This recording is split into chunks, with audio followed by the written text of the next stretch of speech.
Who and what are you going to rely on this week to accomplish this spiritual goal? Because if you rely on yourself, you're going to be a lot like me at Target those days. It's easy to figure out what you're going to do something for, but it's hard to know what you're going to do it through. Carrying it out is a lot more harder than identifying it, isn't it? And a lot of times the reason Christians struggle is because we try to do things for Christ, but we don't do things through Christ's power. And we can't accomplish the will of God without God giving us the power to do it. I can't be compassionate or kind or gentle or humble with some people without God. Anybody know people like that? Yeah. You need Jesus for those people. That's all right. I want you to think about this can opener, for example. This can opener was created by someone else for a purpose, which is to do what? Open cans. Really deep theology, right? But I want you to think about this. If I ask this can opener, what are you created for? It doesn't know. It didn't decide to make itself. It didn't decide to be a can opener. Someone else with a vision and someone else with power shaped it and molded with plastic and metal, this can opener, and created it with unique things that nothing else has to be able to fulfill a purpose. Go ahead. Okay? That's what God did with all of us. He created us with specific things to fulfill a specific purpose that no one else but us can fulfill. Wow. But here's the problem. This can opener knows its purpose. It knows its identity. It's read the scriptures, read the Bible. But if I say can opener, open this can, what's going to happen? Without me, what's this can opener going to do? So should I pray more for it? Should I tell it to read the Bible?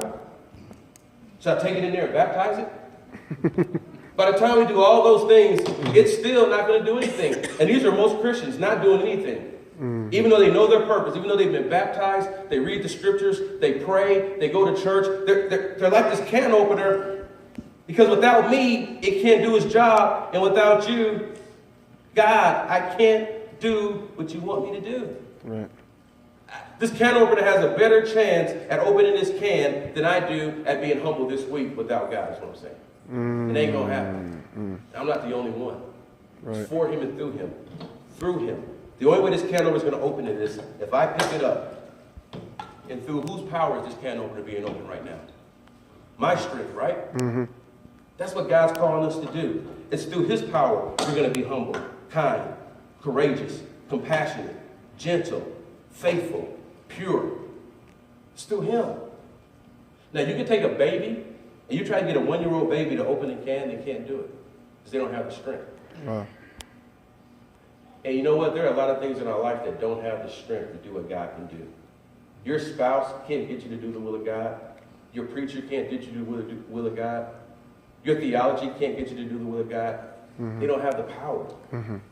That's true. God, Son, Jesus, can get you to do the will of God. And we have to start learning how to do things, not just for him, but through his power. And that's where our prayer life starts. It's not just reading the Bible and finding out what God calls us to do. It's after we close the Bible, going to God and saying, God, without you inheriting me and taking over me, I'm not going to be able to do what you just called me to do. I can't seek the kingdom first, God, without you, because everything going around me right now is pulling at me to put them first. Right. My job is, my life is, my health issues are, my family is. And God, I'm scared. I'm confused. I'm overwhelmed. I'm scatterbrained sometimes.